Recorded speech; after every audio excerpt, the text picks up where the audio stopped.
When we won the tickets, it felt less like luck and more like karma, finally cashing in the checks I'd been writing for years. 2 passes to the World Culinary Exhibition, the email said, followed by a string of exclamation points that felt unnecessary until I remembered just how massive this event was. Picture it, the finest chefs from across the globe, Michelin-starred wizards and avant-garde kitchen alchemists, all gathered in one sprawling venue, doling out samples of their most iconic dishes. This wasn't just food, it was art. When I called my boyfriend, Nate, to tell him, he practically dropped his phone. Nate is what you'd call a functional eater, the kind of guy who once considered ketchup packets a legitimate condiment for instant noodles. He eats to not die, whereas I live to eat.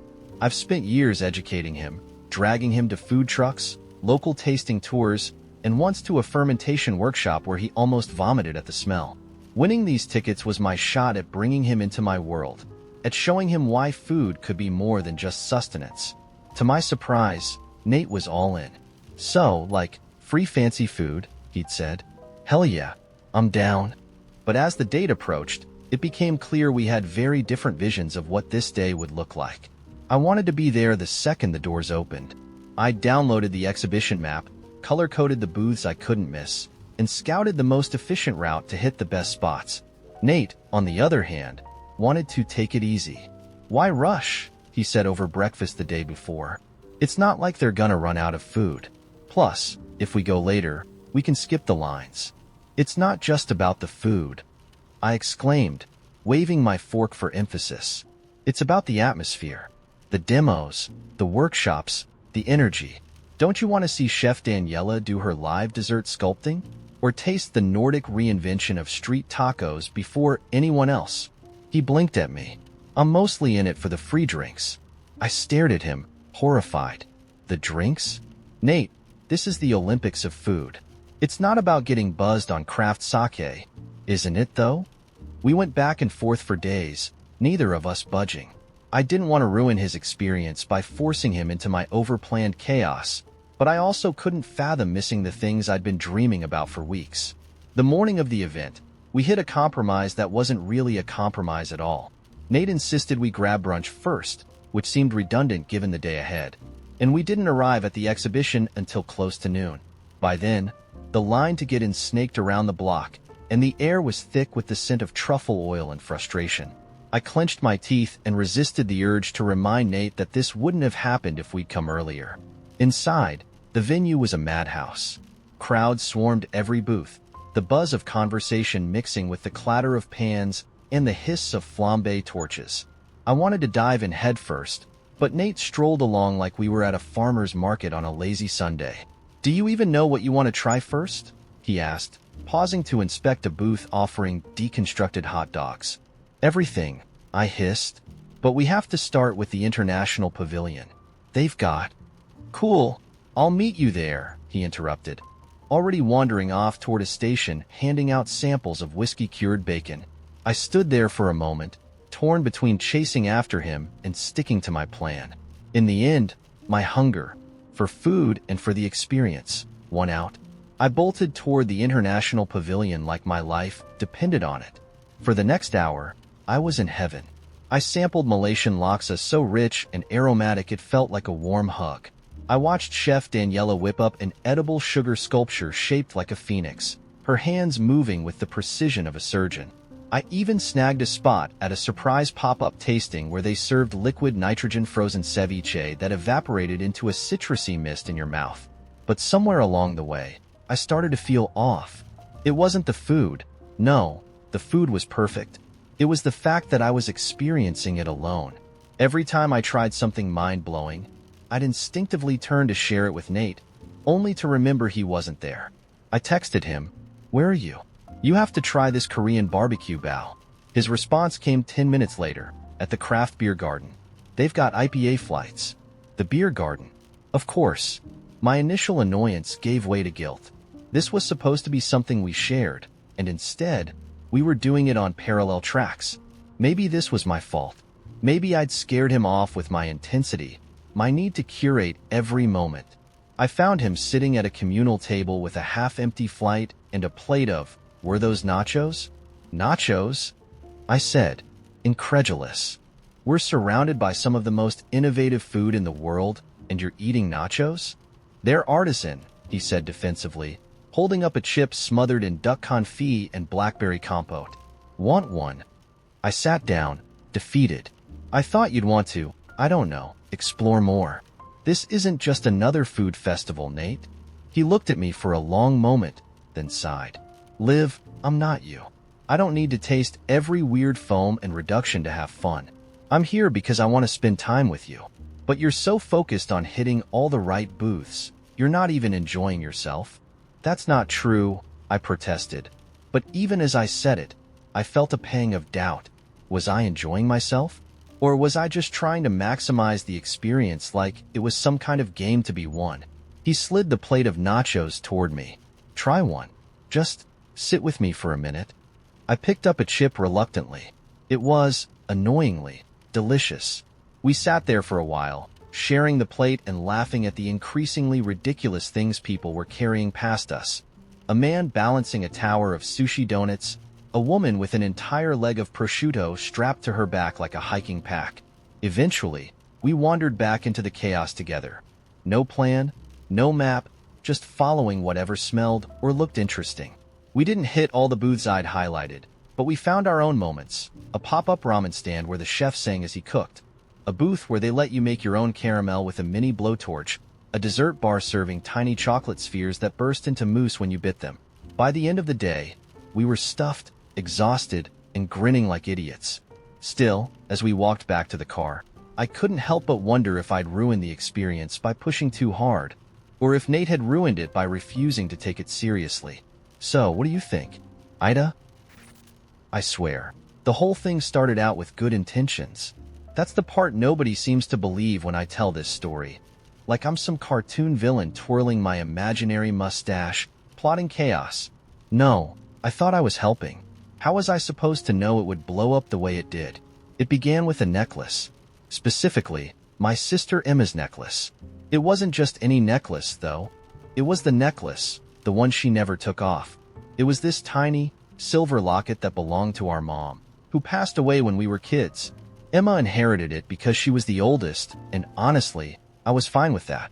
She had a stronger connection to Mom than I ever did, always reminiscing about how they'd bake cookies together or sing along to the radio on the way to school. Me? I was too young to remember much, so the locket never felt like something I had a claim to. Anyway, a few weeks ago, Emma asked me to house sit while she and her boyfriend went on some couples retreat in the mountains. I was more than happy to do it. Her place is way nicer than my apartment, and she's got a fridge full of those bougie snacks I can't afford.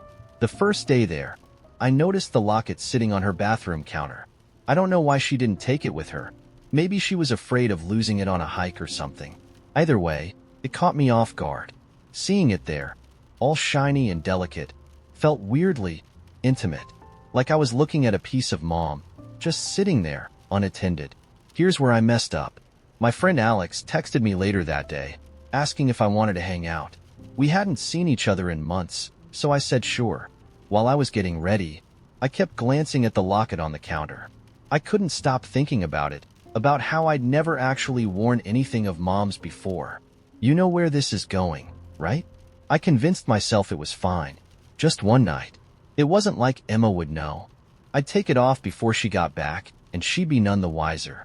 So, I clipped it around my neck, the locket feeling cool and unfamiliar against my skin, and headed out. Alex and I ended up at this rooftop bar downtown, and everything was great at first. Drinks, laughs, catching up on all the drama in each other's lives. But then I noticed this guy across the bar staring at me. Not in a creepy way, more like he was trying to place me. He came over after a while, tall and charismatic, with that kind of effortless charm that makes you want to punch someone in the face. "I'm sorry, but is that locket from Maggie's Jewels?" he asked, pointing at my chest. Now, I could have lied. I should have lied. But instead, I said, no, it was my mom's. I was feeling a little buzzed, a little sentimental. I even opened the locket to show him the tiny photo of Mom inside. He nodded, smiled, and walked away. I didn't think anything of it. About an hour later, Alex and I were leaving when I felt a sharp tug on the chain around my neck. Before I even registered what was happening, The guy from earlier bolted past me, the locket clenched in his fist. I froze. Like, literally froze. By the time I managed to shout, "Hey!" he was already halfway down the block. Alex tried chasing him, but let's just say neither of us is in marathon shape. The guy disappeared into the crowd, and I was left standing there, heart racing, the bare chain still hanging around my neck like a punchline. Panic set in almost immediately. Emma was going to kill me. Not figuratively, literally. I imagined her standing over me with that disappointed older sibling look, holding the locketless chain as a weapon. The next morning, I went full detective mode. I filed a police report, though I could tell the officer wasn't optimistic. I scoured Craigslist and pawn shops, hoping the guy was dumb enough to sell it somewhere obvious. Nothing. By the time Emma got back 2 days later, I was spiraling. I hadn't eaten, hadn't slept. I'd rehearsed a dozen ways to tell her, but none of them sounded remotely good enough. When she walked through the door, smiling and tan from her trip, I felt like I might actually throw up. "So," she said, dropping her bag on the floor, "how was house sitting?" Fine," I said, my voice about 2 octaves higher than normal. "Great," she said, walking past me toward the bathroom. My stomach clenched. When she came back out, her brow furrowed. "Where's my locket?" This was it. The moment of truth. I couldn't lie to her. Not about this. So, I told her everything. The bar, the guy, the chase, the police report. By the time I finished, her face was a mix of shock, anger, and something else I couldn't quite place. "You took it," she said, her voice trembling. "Without asking? I thought it would be fine." I said, hating how pathetic I sounded. "I didn't think." "That's the problem, isn't it? You never think." She turned away from me, hands on her hips. That locket was the only thing of Mom's I had left. "Don't say that," I pleaded. "We'll get it back. I promise." She spun around, eyes blazing. "How? Are you going to conjure it out of thin air? You can't undo this, okay? It's gone." I didn't know what to say. She stormed upstairs, and I just stood there, feeling like the absolute lowest form of life. It's been 3 weeks, and she still hasn't forgiven me. She barely talks to me, and when she does, it's all clipped sentences and sideways glares. I'm still searching for the locket, even offering a reward online. But so far, no luck. I know I screwed up, but I didn't mean for any of this to happen. I just wanted to feel close to Mom for one night. So, tell me, AITA? It all started with a pair of sneakers. Not just any sneakers. These were the holy grail of kicks. Limited edition, only 200 pairs ever made. Designed in collaboration with an elusive Japanese artist who barely even showed his face in public. Owning a pair was like owning a piece of sneakerhead history, and the resale value? Astronomical. People paid rent-level prices just to touch them. When I saw they were being raffled at a pop-up store 2 hours away, I knew I had to go. The problem? The raffle was on the same day as my nephew Danny's 8th birthday party. My sister, Jules, had been reminding me about this party for weeks. It was some big, elaborate thing at one of those indoor trampoline parks, with custom cakes, a magician, and the whole family invited. Jules didn't just want me there. She wanted me to run the photo booth for her. "Danny's really excited to see you," she'd said the week before. "You're his cool uncle. He talks about you all the time." I smiled, pretending I hadn't already been scheming about how to get out of it. "Of course I'll be there," I said, lying effortlessly. "Wouldn't miss it." The night before the party, I set an alarm for 4 a.m. to make sure I'd get a good spot in line for the raffle. The pop-up store was notorious for attracting hundreds of people to these things, and I couldn't risk missing my shot. I told myself I'd just go to the store, enter the raffle, and head back in time for Danny's party. Easy. When I got to the pop-up, the line was already insane, wrapping around the block and spilling into the parking lot of a nearby coffee shop. People had been camping out all night, some of them with folding chairs and portable chargers like they were settling in for a festival. I felt a rush of excitement as I joined the line, imagining the sneakers on my shelf, the envy of my friends when I posted them on Instagram. Hours passed. The line barely moved. By the time I got into the store, it was almost noon. I glanced at my phone and saw 3 missed calls from Jules and a text that read, Where are you? Party starts in an hour. I typed out a quick reply, running late. Be there soon. It wasn't technically a lie. I still planned on showing up. But as I dropped my name into the raffle box and grabbed a complimentary branded tote bag, I knew deep down that soon was a stretch. The raffle drawing was at 2 p.m., and I wasn't leaving without seeing if I won. By 1:30, Jules was calling again, and this time I answered. "Where the hell are you?" she hissed. I could hear kids screaming in the background, the chaotic soundtrack of a party in full swing.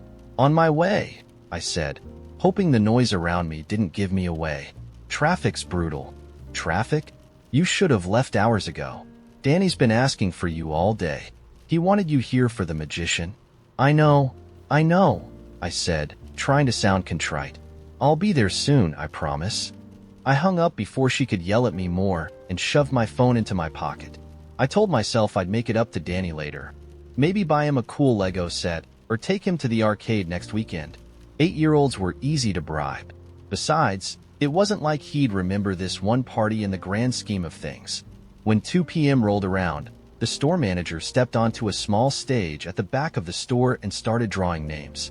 My heart pounded as each ticket was read aloud, the crowd erupting into cheers or groans with every announcement. 4 names went by, then 5, then 6. My hopes were sinking fast, but then Derek Monroe. I froze. That was my name. I had one. The crowd parted as I stepped forward, trying to play it cool but grinning like a kid on Christmas. The manager handed me the box, a sleek black case with the artist's signature embossed in gold, and the room burst into applause. I barely heard them. All I could think about was how perfect these sneakers were. The clean stitching, the subtle pops of color, the sheer artistry of the design. They were even better in person. I spent another hour at the store, soaking in the victory, taking photos, chatting with other sneakerheads. By the time I left, it was 3:30. Danny's party was over. When I got home, my phone was flooded with texts from Jules. They started out annoyed, then angry, and finally devastating. "You couldn't even show up for 2 hours. Danny cried when the magician called your name for a trick, and you weren't there. Hope your important plans were worth it." I stared at the messages, feeling a twinge of guilt, but not enough to ruin the high of winning the raffle. I told myself Danny would get over it, that Jules was blowing things out of proportion. They'd forgive me eventually. They always did. I posted a photo of the sneakers on Instagram that night, captioned, "Worth the wait." The likes and comments poured in, validating my choice. But when I checked my DMs, I saw one from Jules. Unbelievable. "Hope your shoes keep you warm, because your family's done babysitting your ego." She hasn't spoken to me since. Danny hasn't either. My mom's furious too, and keeps leaving me guilt-ridden voicemails about how I let a little boy down. I still think about the sneakers sitting on my shelf and wonder if they were really worth it. But they're so perfect, and I can't imagine giving them up. It started with a lasagna. Not just any lasagna, but my lasagna. Layered with ricotta and pride. Made with a sauce simmered for hours and noodles boiled to perfection. It wasn't just dinner. It was a statement. And apparently, that statement was, "I don't respect your efforts, Sam." At least, that's how my boyfriend, Ben, seemed to interpret it. The thing is, Ben had been on this healthy eating kick for weeks. Everything was zucchini noodles, quinoa bowls, kale smoothies. Which fine, good for him. But I'm Italian, or close enough by ancestry to claim it when it suits me. And if you're living in my house, you're eating pasta at least once a week. It's a law of the universe. When I told him I was making lasagna for dinner, he frowned. Not a little polite frown. No, this was the kind of frown that suggested I just proposed setting fire to his precious kale. "You know I'm trying to cut carbs, right?" "Lasagna isn't carbs," I said with a grin. "It's love. Love that's going to spike my blood sugar." He was half joking, but I felt the sting anyway. "It's one meal, Ben," I said, turning back to chop onions. "I'm not asking you to eat the whole tray. Just have a piece. You'll survive." I thought that was the end of it, but when dinner rolled around, Ben showed up at the table with a plate full of whatever monstrosity he'd concocted in the kitchen while I wasn't looking. It looked like zucchini, chicken, and something beige that might have been hummus. Not only had he bypassed my lasagna entirely, but he also didn't even try to hide it. Really? I said, staring at his plate. You're not even going to try it? I told you, he said, shrugging. I'm trying to stay on track. It's lasagna, Ben, not heroin. He gave me a flat look. Don't make this a big deal. But it was a big deal. I'd spent hours making that lasagna. Hours. And he couldn't be bothered to take one bite? My blood was boiling hotter than the water I'd boiled for the noodles. You could at least pretend to care. Oh, so this is about your feelings now, he said, setting down his fork. I thought we were having dinner, not therapy. That hit a nerve. Wow, I said, crossing my arms. So me spending my entire afternoon cooking for you doesn't matter because you've decided carbs are the enemy? I didn't ask you to make lasagna, he shot back. You knew I wasn't going to eat it. Do you even hear yourself? I said, my voice rising. This isn't about the lasagna. It's about you not giving a crap about the effort I put in. Oh, please, he said, rolling his eyes. It's not like I asked you to build the Taj Mahal. Now, here's where I went from frustrated to full-on petty. Without thinking, I grabbed the serving spoon, scooped up a big chunk of lasagna, and plopped it onto his plate, right on top of his sad little zucchini pile. There. Now you've got both. Happy? He stared at his plate like I just slapped him. What is wrong with you? What's wrong with me? I said, incredulous. What's wrong with you? Do you know how disrespectful it is to bring your own food to the table like this? You might as well have said, screw your cooking, Sam. I'm trying to be healthy, he yelled. Sorry if that inconveniences your little pasta fantasy. And that's when I snapped. You know what? Fine. Next time, make your own damn dinner. Or better yet, marry your kale. You two clearly have more chemistry than we do. Silence. Dead. Awkward. Foot-in-mouth silence. I could see the words hit him, sharp and mean, and immediately regretted them. But did I apologize? No, because I'm just as stubborn as he is, and instead of saying sorry, I grabbed my plate, stormed into the living room, and ate my lasagna in front of the TV. He stayed in the kitchen, probably glaring at his zucchini like it had betrayed him. By the time I went to bed, he was still downstairs. We didn't speak the next morning, either. He went for a run. I made myself coffee. The tension was unbearable. It's been a few days now, and we're still circling each other like boxers in a ring. I know I was out of line dumping food on his plate, and I shouldn't have said what I did about our relationship. But at the same time, is it really so hard to take one bite of lasagna? It's not like I was asking him to abandon his diet forever. I feel like he dismissed my effort, and that still stings. So, Reddit. AITA. The idea hit us at 3 in the morning, as the best and worst ideas often do. Ryan and I were sitting in our cramped living room, half-buzzed from cheap wine and scrolling through a random generator of art prompts. Design a board game based on the 7 deadly sins, Ryan read aloud, leaning back dramatically like he'd just uncovered the meaning of life.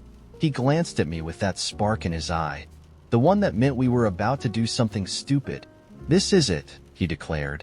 Our big creative project.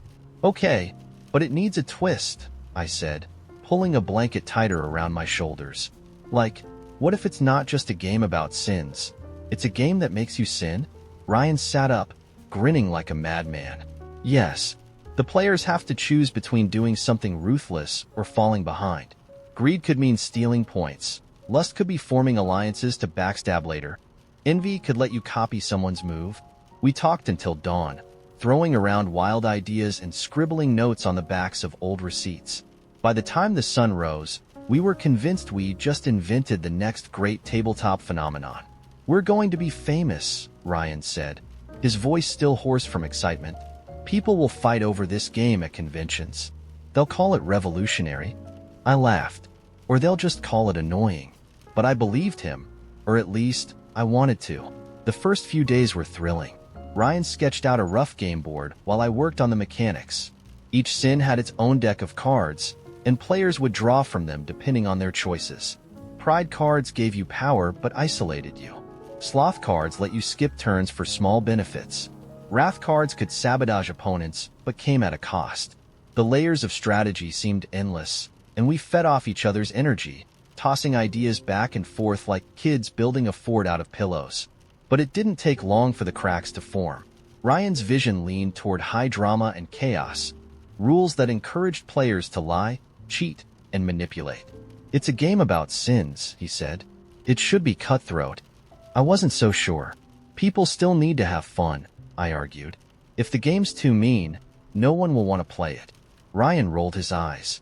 "It's not mean, it's immersive. That's the whole point." The first playtest was a disaster. We roped in some friends, set up the board, and explained the rules.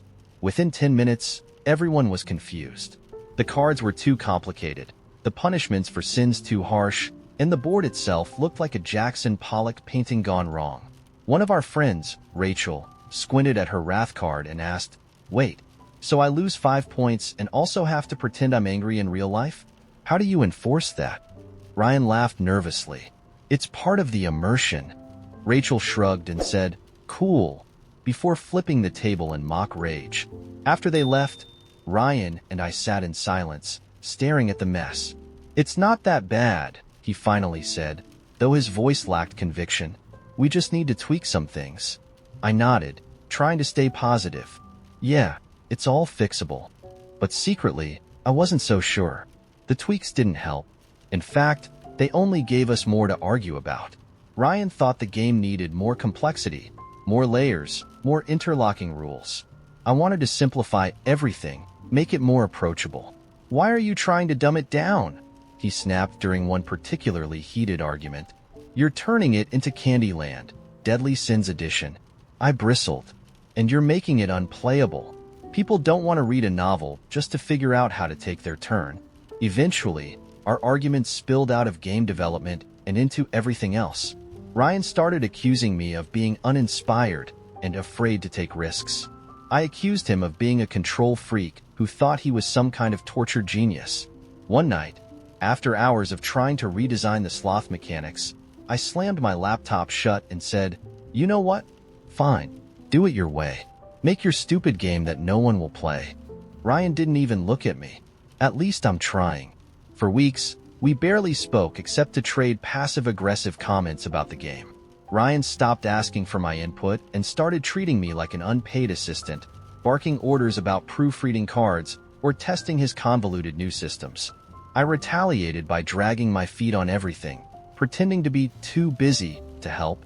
We both started secretly hoping the other would just quit. Finally, the breaking point came during our second playtest. It was another disaster, but this time, we couldn't even pretend to laugh it off.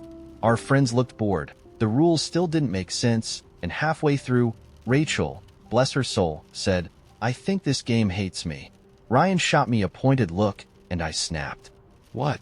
I said, throwing up my hands. "Don't give me that look. This is your version of the game." "Oh, so now it's all my fault?" Ryan fired back. "Maybe if you'd actually contributed instead of just tearing everything down." "Contributed?" I cut him off. "I've been doing all the actual work, while you just sit there making everything more complicated." The fight that followed was one for the ages, loud, messy, and deeply personal. We dragged every unresolved issue we'd ever had into it, from creative differences to whose turn it was to take out the trash. Our friends, awkward and horrified, quietly packed up and left while we yelled ourselves hoarse. We didn't touch the game for weeks after that. Every time I walked past the board, now shoved in the corner of the room, I felt a pang of bitterness and regret. Ryan and I barely talked, and when we did, it was stiff and formal, like we were business partners who'd survived a hostile takeover. Eventually, we tried to patch things up. We sat down, talked about what went wrong, and agreed to put the game on hold indefinitely. "Maybe we just weren't ready," Ryan said. I nodded, though part of me wondered if we'd ever really been compatible as collaborators. As partners, sure, but as co-creators? That was a different story. The game still sits in the corner, gathering dust. Sometimes I look at it and think about what it could have been. Sometimes I think about what we could have been if we hadn't let it get so messy. And sometimes, late at night, I wonder if I was the problem all along. When I first moved into the duplex, the shared garage was the only compromise I wasn't thrilled about. A charming two-car setup with a single, rusted metal divider that barely reached chest height, splitting our spaces like a vague boundary rather than a firm wall. My neighbor, Rob, was friendly enough, if a little too relaxed. He greeted me with a lazy grin and a wave, his flannel shirt hanging open over a threadbare t-shirt, and promised, "We'll keep it civil. Just don't park too close to my side, and I won't mess with your stuff." At first, it worked out fine. Rob's half of the garage looked like a mechanic's fever dream. A jumbled heap of tools, old car parts, and a dusty motorcycle he'd been restoring for 3 years. My side, by contrast, was a model of order. Clean, neatly arranged storage bins, and just enough space for my little hatchback. I'd made a mental note to be patient. Everyone has their quirks, right? The first hiccup came about a month later, when Rob left a pair of paint cans on my side of the garage. They were wedged against the divider, the drips from their lids forming a Jackson Pollock-style masterpiece on the floor. I nudged them back over with my foot, assuming it was an accident, and thought nothing of it. But then there was the ladder. One morning, I went out to grab something from my car, and found Rob's aluminum ladder sprawled across both sides of the garage, blocking my path. He'd wedged it so snugly against my car that I couldn't open the door. I knocked on his side door, and when he finally answered, barefoot, holding a cereal bowl, he just scratched his head and said, "Oh, yeah, sorry about that. I'll move it later." He didn't. That was when I started keeping score. I began noticing all the little ways Rob encroached on my territory. The hose he left coiled under my car. The lawn chair he, temporarily, stored in my corner that stayed for a week. The cardboard box of who knows what he shoved under my shelves. I finally confronted him when I found his extension cord tangled around my bike tires. "Hey, Rob," I said, trying to keep my tone light. "Think you could keep your stuff on your side? It's getting a little crowded over here." He gave me that lazy grin again, chewing a mouthful of granola. "Yeah, no problem, man. Just remind me if I forget." Remind him? I wasn't his babysitter. Things escalated quickly after that. I started pushing his stuff back onto his side, sometimes gently, sometimes not so much. One day, I tipped a precarious tower of buckets back over the divider, and they landed with a satisfying crash. A week later, I found my carefully stacked storage bins shoved halfway to the rear wall, displaced by a new monstrosity. Rob's lawnmower, parked dead center in the garage. "Are you serious?" I muttered aloud, dragging it back to his side. But he'd started getting bolder, leaving tools scattered around like breadcrumbs, as if daring me to say something. It wasn't until the tarp incident that things hit a boiling point. I came home late one night to find the entire divider draped with a filthy blue tarp, sagging ominously over my car. It smelled like mildew and damp grass, and as I carefully peeled it back, I realized it had been covering what looked like the disassembled pieces of a barbecue grill. I stormed to Rob's door and banged until he answered, shirtless and holding a beer. "What the hell is all that junk in the garage?" I demanded, my voice louder than I intended. "Your side is bad enough, but now you're treating my side like a landfill."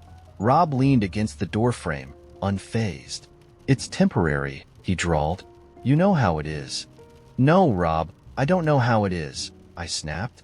"What I do know is that if you don't move your stuff, I'm going to move it for you. Permanently." That was probably a mistake. The next morning, I woke up to find my car boxed in by Rob's motorcycle, a stack of old tires, and, because why not, a rusty wheelbarrow. He'd turned my half of the garage into an obstacle course, and I couldn't even get into my car without climbing over the passenger seat. I retaliated by stacking his barbecue pieces into a crude sculpture on his lawn. It looked vaguely like a robot, one arm holding a rake like a weapon. Petty? Sure. Satisfying? Absolutely. Rob responded by dragging my recycling bin into the garage and dumping its contents onto my car hood. I countered by zip-tying his extension cord into an impenetrable knot. It was a game of passive-aggressive one-upmanship, and neither of us was willing to back down. The garage became a no-man's land of clutter and hostility. The divider vanished under piles of junk, the line between our spaces obliterated by our mutual spite. One evening, I found a stray screwdriver wedged into my car tire and almost lost my mind. Rob swore it wasn't him, but I wasn't buying it. Our neighbors started noticing, of course. Mrs.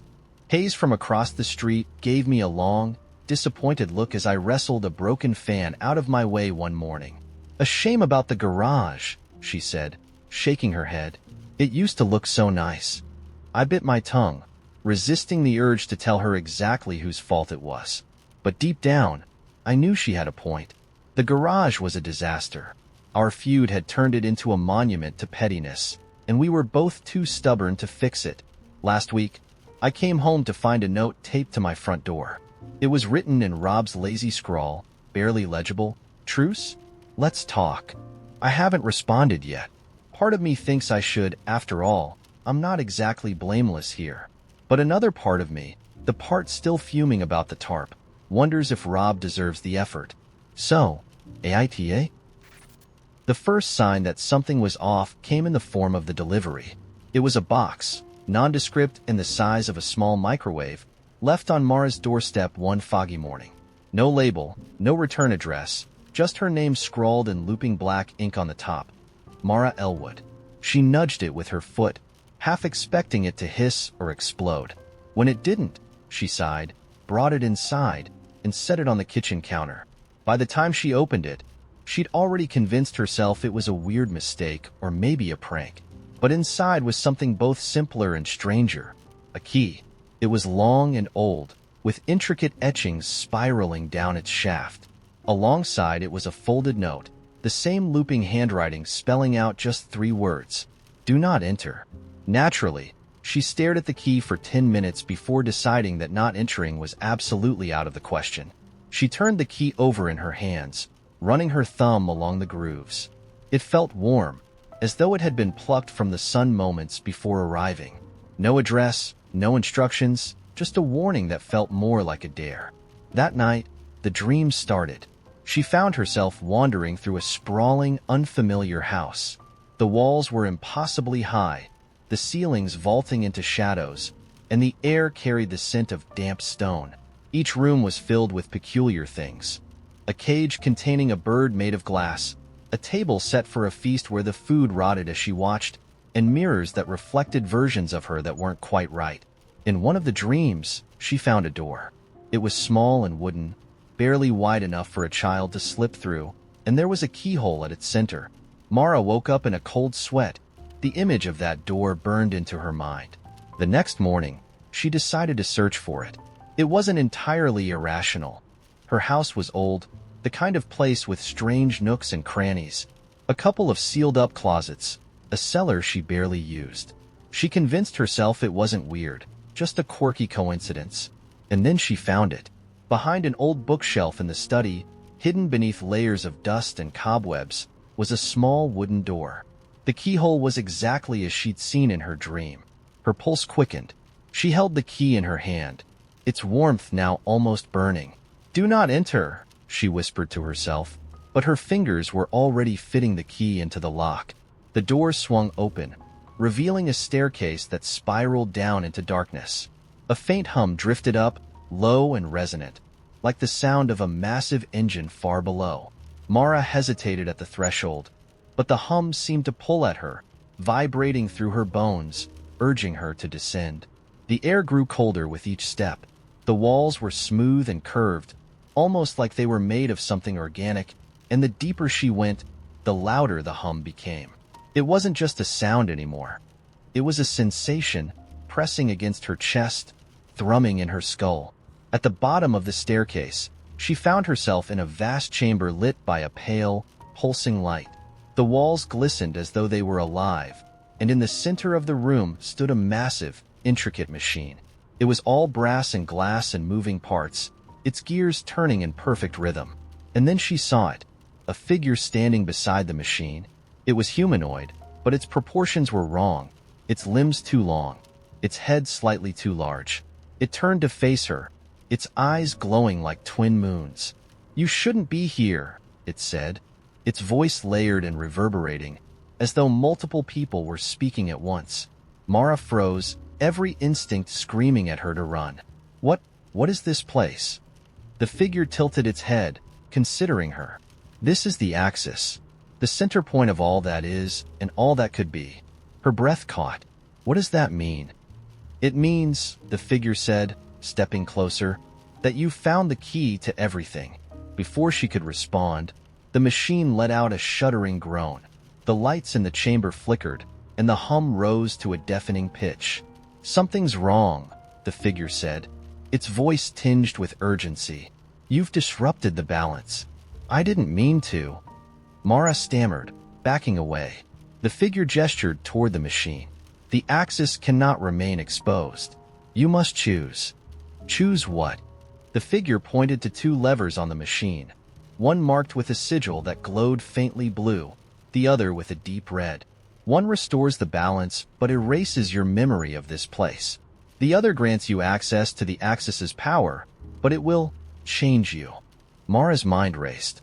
She had no idea what the axis was, what it did, or what she'd even stumbled into. But the hum was growing unbearable, and the machine looked like it was about to tear itself apart. I don't understand, she shouted. There is no time for understanding, the figure said, its glowing eyes locked on her. Only action. She hesitated, her hand hovering between the levers. If she pulled the blue one, she'd forget all of this, maybe even be safe. But the red one called to her, promising something she couldn't quite fathom. Finally, with a deep breath, she made her choice. The hum stopped, the chamber dissolved around her, and she found herself back in her living room, the box with the key nowhere to be found. For days, she felt normal. Almost. But then the changes began. It started small, a heightened awareness, an ability to predict things just before they happened. Then came the visions, glimpses of places she'd never been, faces she didn't recognize. And always, at the edge of her consciousness, the faint hum of the axis, waiting for her to return. She knew one thing for certain. The key hadn't chosen her by accident. When Sean and I decided to organize a camping trip together, I was thrilled. We hadn't done anything adventurous in years, and the thought of unplugging for a weekend, sitting around a fire, and telling stupid stories like we used to was exactly what I needed. The plan was simple. Sean would handle the food and gear while I'd take care of logistics, picking the campsite, mapping the trails, and arranging transportation. Fair split, right? The warning signs were there early.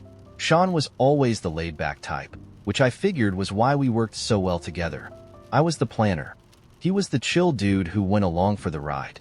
Except this time, I had the nagging suspicion he wasn't taking his part seriously. Whenever I texted to ask about the gear, his replies were vague. Yeah, I'll borrow my cousin's tent. Or, food's covered. Don't stress. He seemed so relaxed that I thought maybe I was overthinking it. I mean, how hard is it to bring food in a tent? The night before we were set to leave, I called to confirm the details. Sean sounded half asleep when he answered. Hey, so we're good for tomorrow, right? I asked. Oh yeah, for sure, he mumbled. I've got it all in the trunk already. That calmed me down. Maybe I was just being neurotic. If Sean said he had it under control, I should trust him, right? The next morning, we met at my place and loaded up my car. Sean showed up with a small duffel bag, a cooler, and what I assumed was the tent in a large black sack. He didn't look worried, so I wasn't either. The drive to the campsite was beautiful.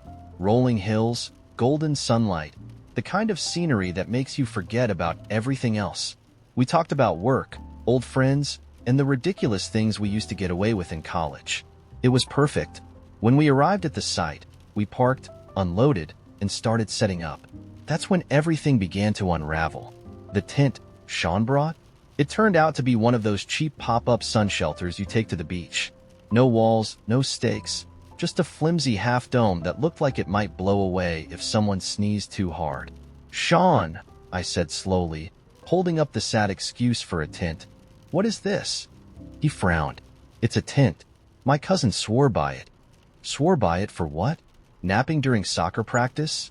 Sean laughed like I was joking. It's fine. We'll just sleep under the stars. I stared at him, waiting for the punchline. You know it's supposed to rain tonight, right? His face dropped. Wait, what? Yeah, Sean. I mentioned that like 3 times this week. Hence the need for an actual tent. He scratched the back of his neck, looking sheepish. Okay, well, We can figure something out. Figure something out? In the wilderness? I wanted to strangle him, but it didn't stop there. I opened the cooler, hoping that at least the food situation would redeem him. Inside were 3 cans of SpaghettiOs, a loaf of white bread, and an assortment of single-serve ketchup packets. "Sean," I said, holding up the ketchup like it was Exhibit A in a trial, "is this your idea of camping food?" "It's portable," he said defensively, "and you can eat SpaghettiOs straight out of the can. No cooking required." I closed the cooler and sat down on a rock, staring at him. "You brought no actual tint and canned pasta as your grand contributions to this trip." He sat down across from me, looking genuinely baffled. "I thought you were gonna, bring snacks or something. You're the logistics person." "Logistics does not mean pack everything and feed Sean," I snapped. "It means I made the damn reservation, researched the trails, and got us here." "Yeah, and you're great at that," he said, smiling like that would defuse the situation. It didn't. By the time the sun started setting, we'd managed to jerry-rig the beach shelter into a sort of lean-to using bungee cords and fallen branches. I had a granola bar in my bag that became dinner because I was not touching those SpaghettiOs. Sean ate his out of the can like some kind of feral raccoon and kept insisting it wasn't that bad. Then the rain started. It wasn't a gentle drizzle. It was a full-on downpour, complete with thunder and winds that made our makeshift shelter look like it was about to take flight. We huddled under it, soaked and miserable, while I silently plotted ways to kill him and make it look like an accident. "This isn't so bad," Sean said after a while, his voice barely audible over the storm. I turned to him, water dripping from my hair into my eyes. "You're kidding." "No, seriously," he said, grinning. "It's kind of an adventure, right? We'll laugh about this someday." I didn't reply. I was too busy trying to keep our shelter from collapsing entirely. The next morning, we packed up and left, both too tired and cold to even argue. The drive back was quiet, the kind of silence that feels like a wall between you. I dropped Sean off at his place, and he gave me a sheepish smile before saying, "Next time, we'll plan better." I didn't respond. Now, I'm sitting here writing this, trying to figure out if I overreacted. Maybe I should have double-checked his stuff before we left. Maybe I should have packed backup snacks. But part of me feels like Sean took advantage of the fact that I usually have my act together. He assumed I'd cover for him, and when it all went to hell, he treated it like some cute bonding moment. So, Reddit, AITA? The old grandfather clock in the corner struck midnight, its chime echoing through the drafty hallways of Marbury House. Ellen, perched on the velvet settee, stared at the dancing flames in the fireplace, trying to ignore the peculiar pull of the shadows at the edges of the room. She was alone, but in Marbury House, the distinction between solitude and company was often murky. The house had been her inheritance, an eccentric uncle's gift wrapped in mystery. It had stood on the outskirts of town for over 2 centuries, a hulking relic of a bygone era. When Ellen moved in, she was warned by the townsfolk of its history, though no 2 stories aligned. Some whispered of a family curse. Others spoke of disappearances, eerie sounds in the night, and flickering lights in the empty windows. Ellen dismissed it all as small-town folklore. But tonight, the house seemed intent on proving her wrong. A crackle from the fireplace made her flinch. The fire, which had been roaring moments ago, was now a dwindling ember, as though it had exhaled its last breath. The shadows pressed closer, and Ellen swore she felt them shift, like unseen eyes turning in her direction. She shook her head, chastising herself for being jumpy. Grabbing the iron poker, she knelt by the hearth, jabbing at the embers. The action sent sparks spiraling into the chimney, but the fire refused to revive. Frustrated, she tossed the poker aside and stood, dusting ash from her hands. Then she heard it. A faint melody drifted through the house, soft and haunting, like a lullaby hummed through clenched teeth. Ellen froze, her breath caught in her throat. The sound wasn't coming from the wind, or the old pipes groaning in the walls. It was deliberate, human. Her eyes darted to the far end of the room, where the double doors to the library stood ajar. Beyond them, the darkness was impenetrable, but the melody grew louder, more distinct. A child's voice. No, several voices, overlapping in a strange harmony. Against every ounce of her better judgment, Ellen moved toward the library. The air grew colder with each step, and by the time she reached the threshold, her breath was visible in faint white puffs. The melody stopped the moment she pushed the doors open, plunging the room into silence. The library smelled of leather and dust, its towering shelves lined with books that hadn't been touched in decades. Ellen scanned the room, her pulse thundering in her ears. "Hello," she called, her voice barely above a whisper. It felt absurd, calling out to the void, but the silence was unbearable. As if in response, a single book toppled from one of the shelves, landing with a thud on the rug. Ellen jumped, her heart leaping into her throat. The book lay there, its spine cracked, its pages fanned open like a gaping mouth. She approached cautiously, her eyes locked on the fallen tome. It was old, so old that the title on the cover had faded into obscurity. Kneeling, Ellen reached out and flipped the book shut. The embossed letters on the spine shimmered faintly in the dim light. The Song of the Hollowed. A chill ran down her spine. The book felt unnaturally heavy in her hands, as though it carried more than mere words within its pages. She stood, clutching it to her chest, and returned to the settee by the fireplace, where the flames had inexplicably roared back to life. Ellen opened the book. The pages were filled with intricate, hand-drawn illustrations. Faces twisted in anguish, skeletal figures cloaked in shadow, and swirling patterns that seemed to pulse if she stared too long. The words were written in a script she didn't recognize, though something about them felt unnervingly familiar. As she turned the pages, the melody returned, louder now, reverberating through the room. But this time, it wasn't just a sound. It was a sensation, a vibration in her bones. She tried to close the book, but her hands wouldn't obey. The pages turned of their own accord, faster and faster, until they landed on a page with no illustrations, only a single word written in bold, crimson ink. "Welcome." The air around her grew thick, suffocating. The shadows in the room began to shift, detaching themselves from their corners and creeping toward her. Ellen's hands trembled as she tried again to close the book, but it was as if it were glued to her fingers. The melody reached a crescendo, and with it came a voice. Not a child's voice this time, but something deep and resonant, ancient and inhuman. "You've read too far, little one." Ellen's vision blurred, the room spinning around her. The shadows coiled like snakes, slithering across the floor and up her legs. She gasped, struggling to move, to scream, but the darkness wrapped tighter, pulling her down, down, down. When she awoke, the library was gone. She stood in a vast, featureless landscape, the sky a churning mass of black and crimson. The book was still in her hands, its weight unbearable now. Figures emerged from the horizon, their forms indistinct but undeniably wrong. Limbs too long, heads cocked at impossible angles. One of them stepped forward, its hollow eyes fixed on Ellen. "You shouldn't have opened it," it rasped. "I didn't mean to," Ellen stammered, clutching the book tighter. "I didn't know." "You do now," the figure interrupted, extending a skeletal hand. "It is yours to keep, and you ours." The other figures began to laugh, a sound that echoed endlessly in the void. Ellen wanted to run, to escape, but the weight of the book anchored her in place.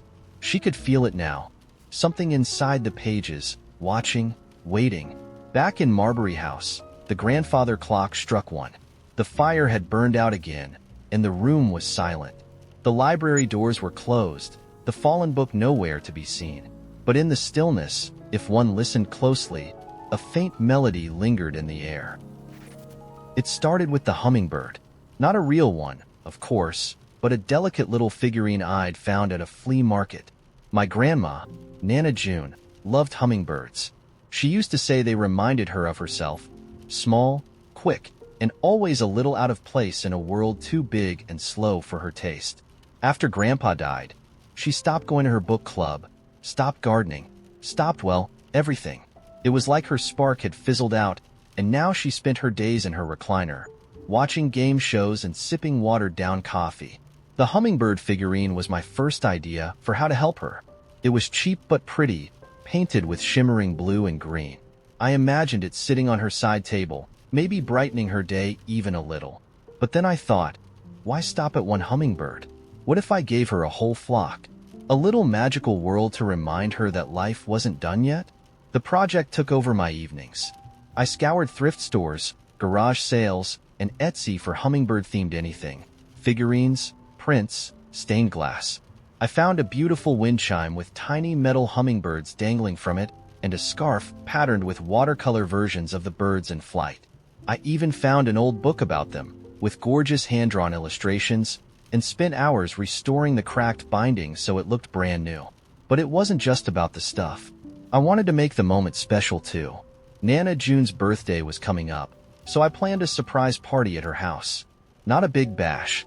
She hated crowds, but an intimate gathering with her favorite people. I ordered a cake shaped like a hummingbird, complete with edible flowers, and made decorations in her favorite pastel colors. I even reached out to a local birding club and arranged for a short hummingbird talk and photo slideshow to cap off the evening. The whole thing was shaping up to be one of the most thoughtful gestures I'd ever attempted. The day of the party, I couldn't sit still. I arrived early to set up, carefully placing the figurines and other treasures around her living room. The wind chime went in her kitchen window where the afternoon light would hit it just right. The cake looked even better than I'd imagined, and her living room was full of soft colors and cheerful chatter as her friends began to arrive. By the time we called her in from the other room, I was practically vibrating with excitement. When she walked in and saw everything, I expected her to smile, maybe even cry happy tears, but she didn't. Instead, her face fell, and her shoulders stiffened like she'd walked into an ambush. "What is all this?" she asked, her voice tight. "It's for you," I said, gesturing around. "Hummingbirds. Your favorite." She looked around the room, her expression unreadable. "You did all this because you think I'm some kind of bird lady now?" "What? No. Nana, you love hummingbirds. You always have." She turned to one of her friends, who was examining the wind chime. "Do you see this?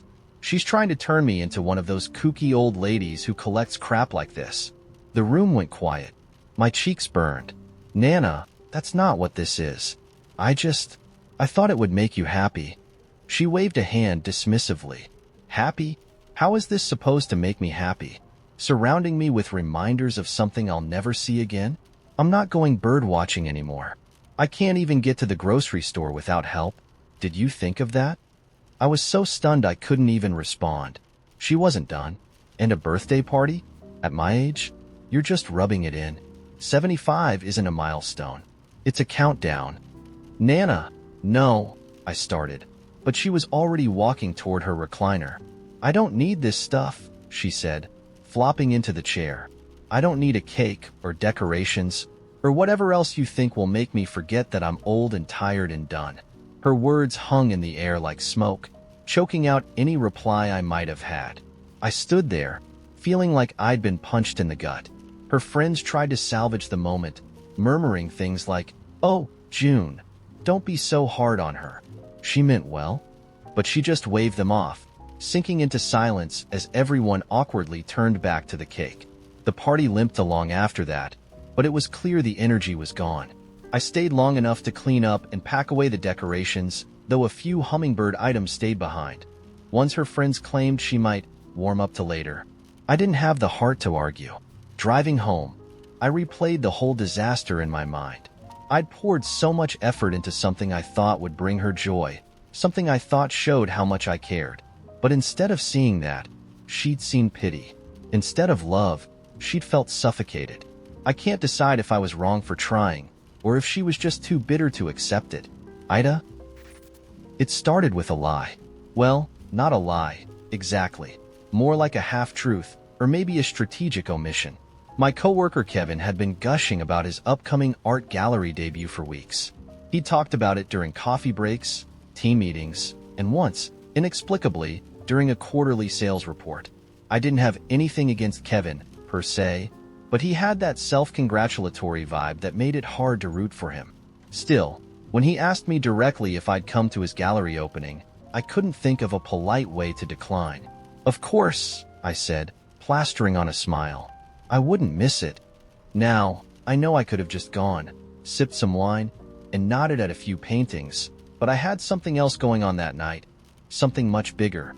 My best friend, Mia, was finally hosting her first stand-up show, and there was no way I was missing that. I decided I'd pop into Kevin's gallery for a bit, show my face, and then sneak out early to catch Mia's set. Easy. To make it all work, I left work early that Friday to run errands.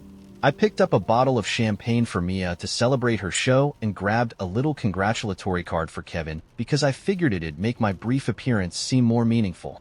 But then, as I was signing the card in my car, my phone buzzed. It was Mia. "Hey, can you bring your camera tonight?" she asked. The photographer bailed, and I really want some decent shots for my socials. "Of course," I said, already mentally rearranging my evening. I zipped home to grab my camera gear, which put me behind schedule, but I told myself I'd still make it to both events if I hustled. When I arrived at the gallery, the place was packed. Kevin was standing near the entrance, surrounded by a cluster of people who were laughing too loudly at something he'd said. I felt a twinge of dread. I wasn't in the mood for small talk, but I plastered on my best, supportive coworker, face and made my way over. "Hey, Kevin," I called out, waving the card. He turned and beamed at me. "You made it," he said, genuinely surprised. "I didn't think you'd show." "Of course," I said, handing him the card. "I wouldn't miss this for the world." He glanced at the card and grinned. "Wow, thanks. Go check out the main piece. It's in the back, Disruption in blue. It's the one everyone's talking about." I nodded and squeezed through the crowd, glancing at my watch. I had maybe 10 minutes before I needed to leave. The artwork was fine. It was a lot of abstract squiggles and bold colors, and while I'm no expert, it didn't exactly scream masterpiece to me.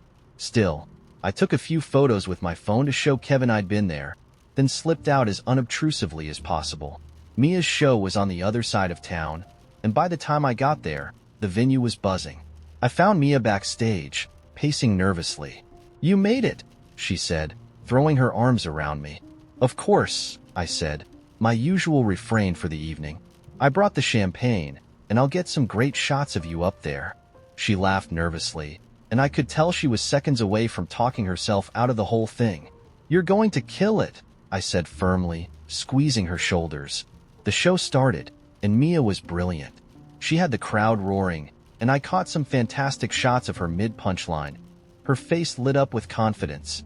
I was riding high on the buzz of her success when my phone buzzed. It was a text from Kevin.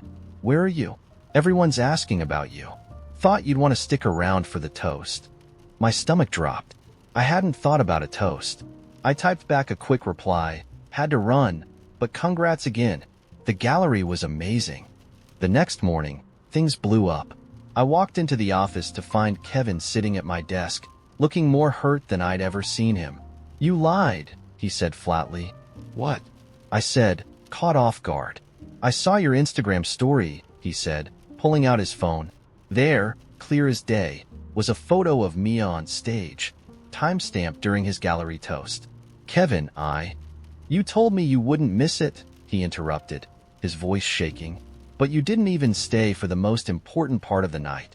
Do you have any idea how that feels?" I opened my mouth to explain, but he kept going. "You didn't care about my art. You just came to check a box and then bailed. That's worse than not coming at all." "Kevin, I was trying to support both you and Mia," I said, struggling to keep my voice calm. "She's my best friend. Her first stand-up show was last night. I didn't want to let either of you down." "You didn't want to let anyone down," he said bitterly. "But you did." The words stung. I spent the rest of the day feeling like I'd been punched in the gut. I tried so hard to do the right thing, to balance everything, and instead, I'd managed to hurt Kevin and make myself feel like an idiot in the process. Later that night, Mia called me. "So, Kevin texted me," she said cautiously. "What?" I asked, already bracing for it. "Yeah. He said you used me as an excuse to ditch his gallery and that you're a terrible friend to both of us." I groaned. "I didn't ditch. I went to his gallery, stayed as long as I could, and then came to support you. What was I supposed to do?" Mia paused, then said softly, "Honestly, Maybe you should have picked one and just been fully there. And now, I'm left wondering, was I trying to do too much? Was it wrong to think I could show up for both of them? Did I really let them both down? Or is Kevin just being unfair? AITA? The storm came out of nowhere, rolling in like a thief in the night. Clara had been driving for hours, the kind of restless, aimless road trip that only heartbreak could inspire. Her phone had buzzed with warnings about severe weather, but she'd ignored them. Her destination didn't exist on a map, and neither did her timeline. She just needed to keep moving. The rain hit like a wall, the windshield wipers flailing uselessly against the deluge. Clara squinted through the streaked glass, searching for a turnoff. She found one, a narrow, gravel road marked by a crooked wooden sign. The letters were barely visible in the gloom, but she thought she made out the word refuge. It was either that or risk skidding off the highway. The road twisted through dense woods, the canopy above forming a tunnel that made the world even darker. Just when she thought she might be driving into a dead end, the trees opened up, and there it was, a sprawling Victorian mansion, its windows aglow with warm, golden light. It didn't look abandoned, but it didn't look quite alive either. Clara parked, hesitated, then made a dash for the porch. The rain soaked her in seconds, her boots squelching as she climbed the steps. She expected the door to be locked, but when she tried the handle, it turned easily. Inside, the air was warm, scented with something faintly floral, like lavender or old roses. The entryway was immaculate, polished wood floors, a chandelier dripping with crystals, and a grand staircase that curved upward like something out of a fairy tale. "Hello?" she called, her voice swallowed by the stillness. No answer. She stepped further inside, leaving a trail of water on the floor. The house felt expectant, like it had been waiting for her. Clara wandered into what looked like a sitting room. A fire crackled in the hearth, and a tray of tea sat on the coffee table, steam curling from the pot. She stared at it, unease prickling her skin. "Who the hell makes tea and leaves it?" she muttered. Before she could think better of it, she poured a cup. The tea was perfect, just the right amount of sweetness, with a hint of something she couldn't quite place. Cardamom, maybe? A clock chimed somewhere in the house, the sound deep and resonant. Clara set the cup down, suddenly aware of just how quiet it was. No creaks, no groans, none of the sounds an old house should make. "Welcome," a voice said behind her. She jumped, spinning around to find a man standing in the doorway. He was tall, with dark hair and eyes that seemed to absorb the light. His suit was old-fashioned but impeccably tailored, and his smile was the kind that didn't quite reach his eyes. "I didn't mean to intrude," Clara stammered. "The storm. I just needed to get out of the rain." "Of course," he said smoothly. "That's what refuge is for." "Refuge?" she echoed, remembering the sign. He gestured for her to sit, and she did, her movements stiff with caution. He took the chair opposite her, his gaze never leaving her face. "Everyone comes here for a reason," he said, "though few know what it is when they arrive." Clara frowned. "I didn't mean to come here. I was just driving. And yet, here you are." There was something unsettling about him, but Clara couldn't put her finger on it. It wasn't menace, exactly. More like inevitability. "Who are you?" she asked. He smiled again. "I'm the keeper." "Of what?" "This place, and the stories within it." Clara blinked. "Stories?" He stood, motioning for her to follow. Against her better judgment, she did. He led her down a hallway lined with doors, each one different. Some were plain wood, others ornate, with carvings or gilded handles. "Each door holds a story," the keeper said. "Some are joyful, others are not. But they all belong to those who find themselves here." Clara stopped in front of one of the doors. It was painted a deep, rich blue, with a brass knob worn smooth by countless hands. She felt drawn to it, her pulse quickening. "This one's mine, isn't it?" she asked. The keeper inclined his head. "What happens if I open it?" "You'll see," he said. "Or you won't. It depends on how much you're willing to face." Clara's hand hovered over the knob. "And if I don't?" "You'll leave," he said simply. "But the story will follow you, unfinished." The thought sent a shiver through her. She glanced back at him, searching for some hint of reassurance in his face. There was none. Taking a deep breath, she turned the knob and stepped through. The room on the other side was not what she expected. It was a garden, wild and overgrown, bathed in moonlight. At its center stood a tree, its branches heavy with strange, luminous fruit. As she approached, she saw something tangled in the roots. A mirror, its frame twisted like vines. Her reflection stared back at her, but it wasn't quite right. The eyes were hers, but darker, sharper. And the expression, it was angry, accusatory. "You can't keep running," the reflection said. Clara stumbled back, her breath hitching. "What the hell? You think you can outrun it?" The reflection continued, stepping out of the mirror like it was the most natural thing in the world. "The guilt, the regret? You dragged it here, Clara. It's part of you." "I didn't ask for this," Clara shouted. "No one does," her doppelganger said, circling her. "But you can't leave until you deal with it. That's the rule." The tree's fruit began to glow brighter, casting shifting shadows across the garden. Clara could feel it now, the weight of everything she'd been trying to bury. The breakup, the fight, the words she couldn't take back. Tears blurred her vision, but she stood her ground. "Fine," she said, her voice trembling. "What do I have to do?" The reflection smiled, and for the first time, it felt like her own. "You already are." The garden dissolved, and Clara found herself back in the sitting room. The fire had burned low, and the keeper was gone. But something inside her had shifted. She left the house without looking back, the storm miraculously gone. As she drove away, the road felt straighter, the woods less dark. And for the first time in a long time, so did she. When Mrs. Carmichael first moved into the unit next to mine, I thought I'd hit the neighbor jackpot. She was this sweet, white-haired lady with a little limp and a permanent scent of lavender. She even brought me a tin of cookies the day she moved in. "For putting up with all the noise," she said, smiling like my grandma reincarnated. It wasn't long before the cracks in her halo started to show. The first time I noticed something was off was when my package went missing. It was nothing major, just some socks and a book.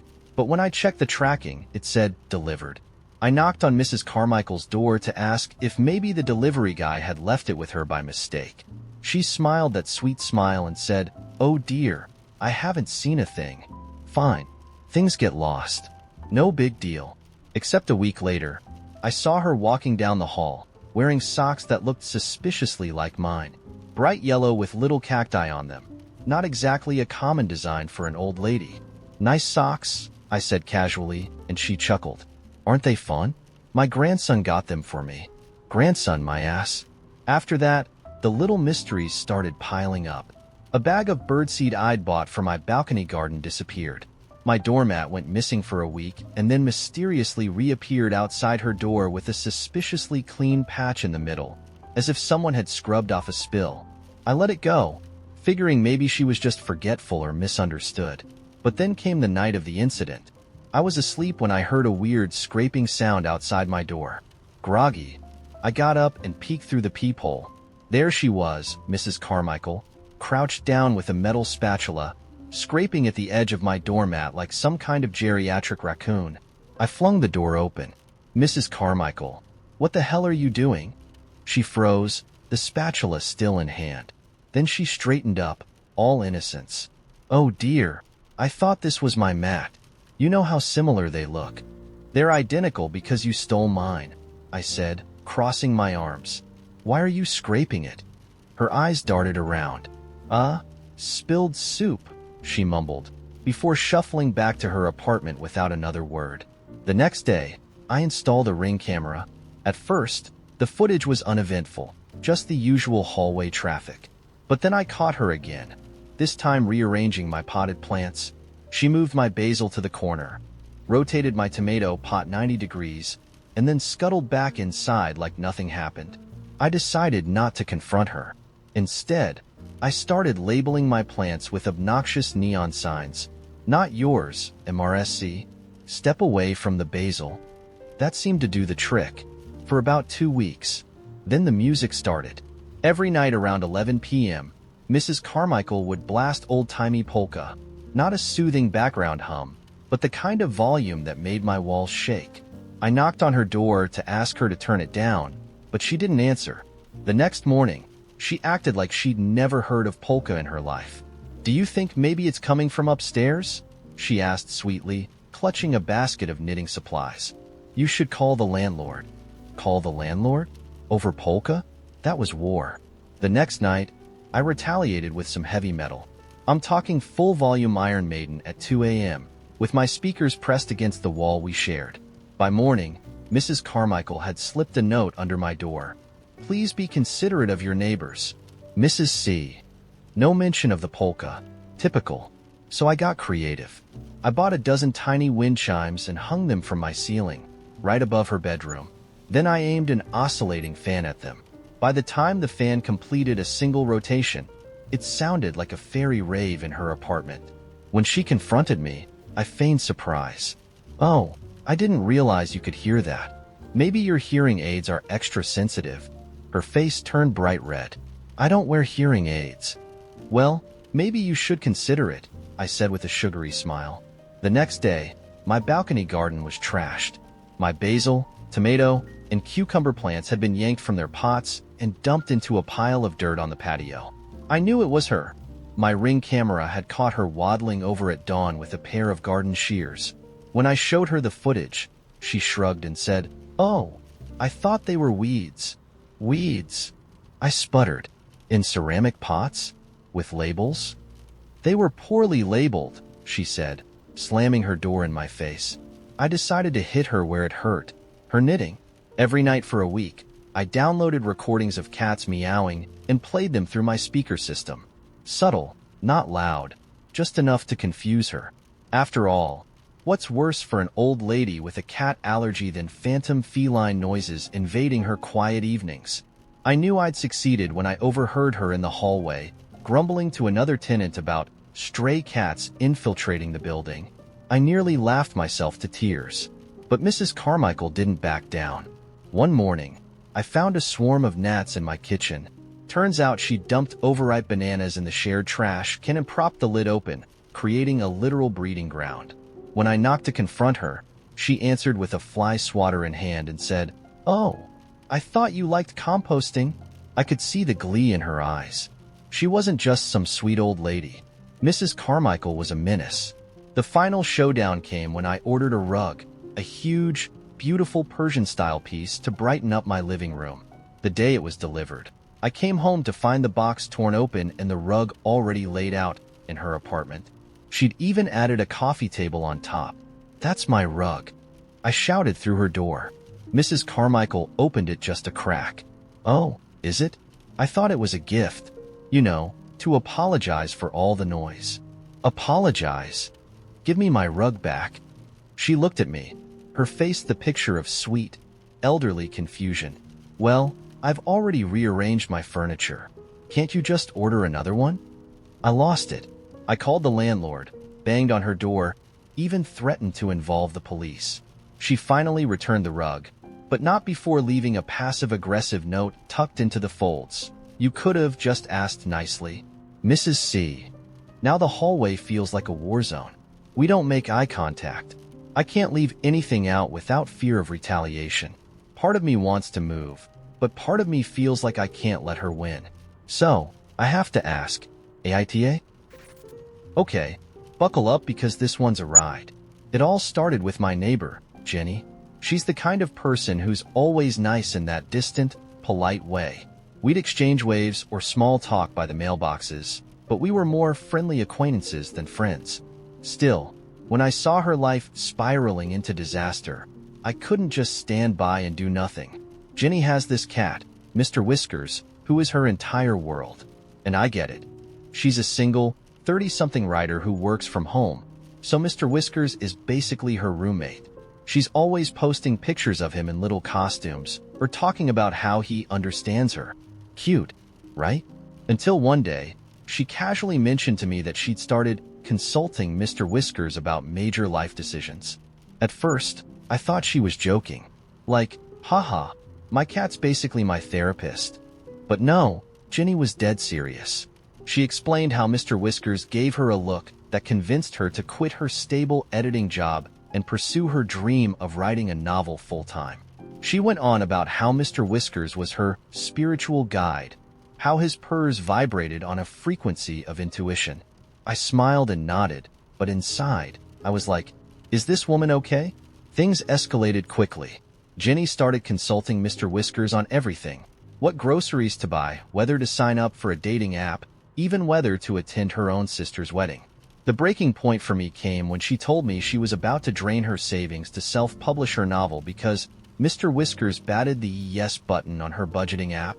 I couldn't just let her ruin her life over a cat's whims. But how do you convince someone they're listening to the wrong advice when the advice is coming from a fluffy orange animal? That's when I got an idea. A genius one, if you ask me. I decided to become Mr. Whiskers. Well, not literally, obviously.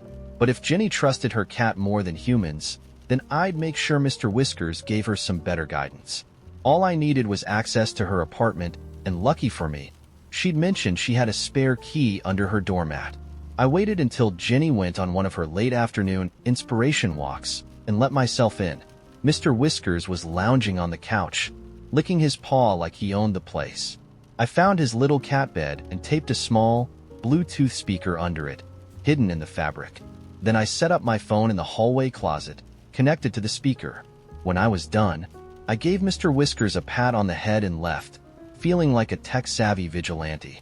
The next time Jenny posted a video of herself consulting Mr. Whiskers, I was ready.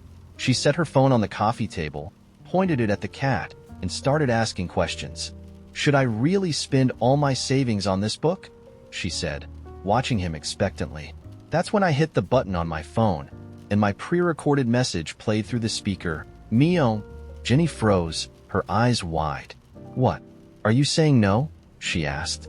Mr. Whiskers blinked, obviously oblivious, while my recording continued. "Mio, keep your money."